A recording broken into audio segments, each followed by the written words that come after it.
प्रभु यीशु के नाम में सभी को स्नेह वंदन अर्पित करता हूं।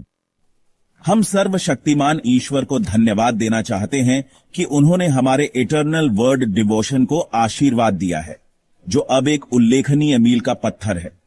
हमारी 1000वीं डिवोशन का संदेश आज इस प्रकार आपके सामने प्रस्तुत करता हूं।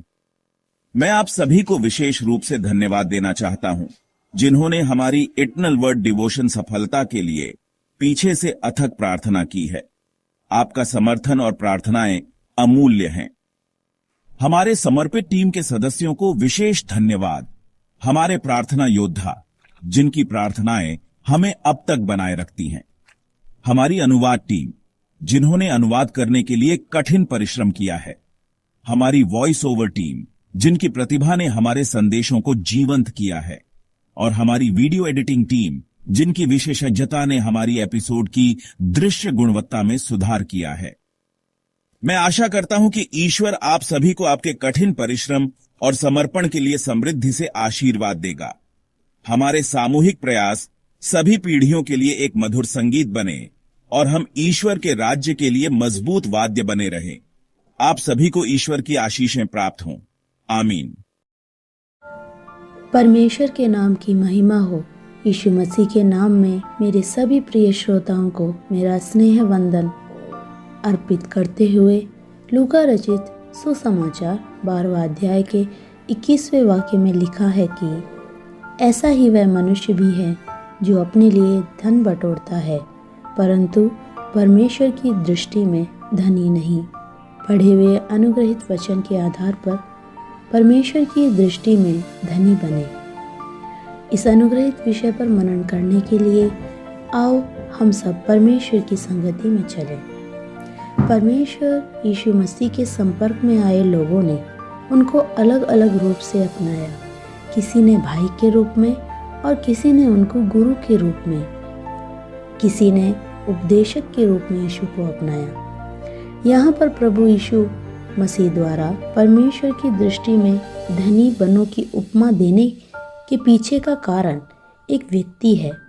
वह व्यक्ति यीशु के पास आकर अपनी एक विशेष आवश्यकता रखता है।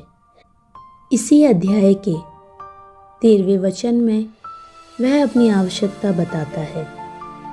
फिर भीड़ में से एक ने उससे कहा, हे गुरु, मेरे भाई से कह कि पिता की संपत्ति मुझे बांट दे।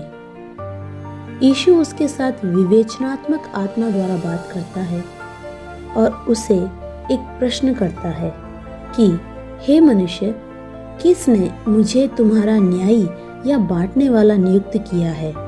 इस प्रश्न के साथ यीशु सभी से यह कहता है कि सारी भौतिक इच्छाओं को छोड़ दो। यदि कोई धनवान है तो उसका जीवन का आधार वह धन नहीं होना चाहिए। वह मनुष्य जिसने यीशु के पास आकर कहा कि मेरे भाई से कहे कि पिता की संपत्ति को मुझे बांट दे, उसको यीशु अच्छे से समझाते हैं। आज के मनुष्य का एक साक्षात चित्रण है यीशु मसीह के पास आया यह व्यक्ति। आप जिन अधिकारों को मांग रहे हैं उनको सही समय पर उपयोग में लाएं। अधिकारों को छीन लेने के उसकी इच्छा के कारण वह अपने भाई को प्रेम नहीं कर पा रहा था।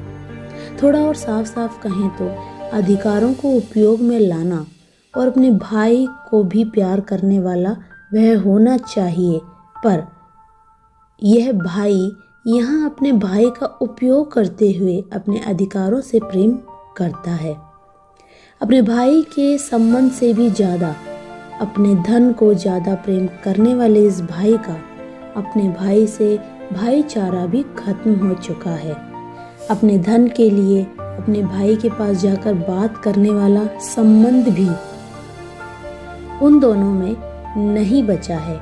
इसीलिए वह यीशु के पास आकर बोलता है कि आप मेरे भाई को कहें कि वह पिता की संपत्ति मुझे बांट दे। वह एक शिकायत करने वाला बनकर यीशु के सामने आने की बजाय यदि अपनी मन की इच्छाओं पर पश्चाताप करके यीशु के पास आया होता तो कितना ही श्रेष्ठ होता।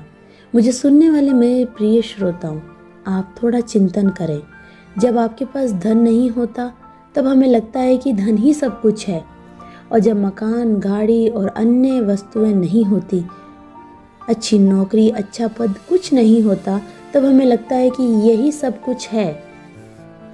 यह सब कुछ यदि मुझे मिल जाता तो कितना अच्छा होता।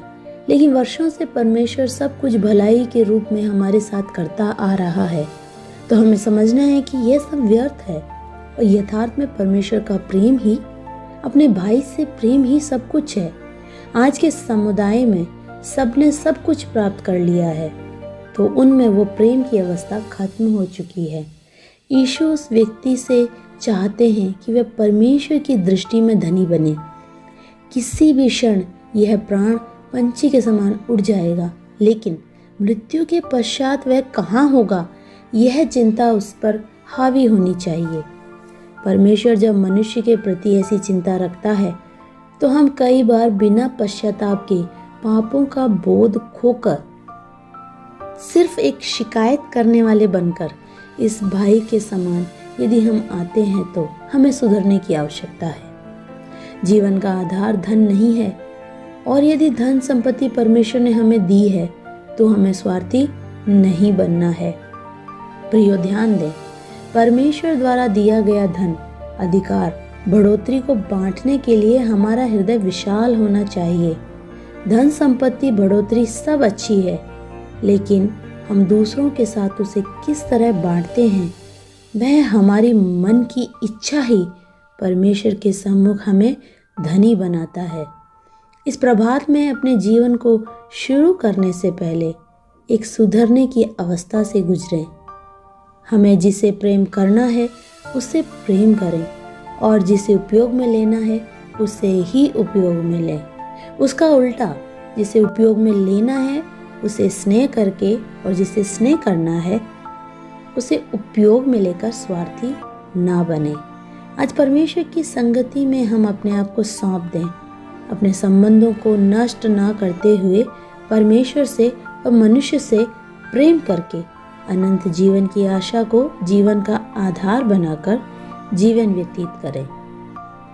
पवित्र पिता, इस वचन के भाग द्वारा जीवन की शिकायतें दूर हो जाएं, पश्चाताप होने पाए, हमारे मनों में भाइयों के प्रति और धन के प्रति अच्छा मनोभाव होने पाए। यीशु मसीह के महान नाम में आमीन।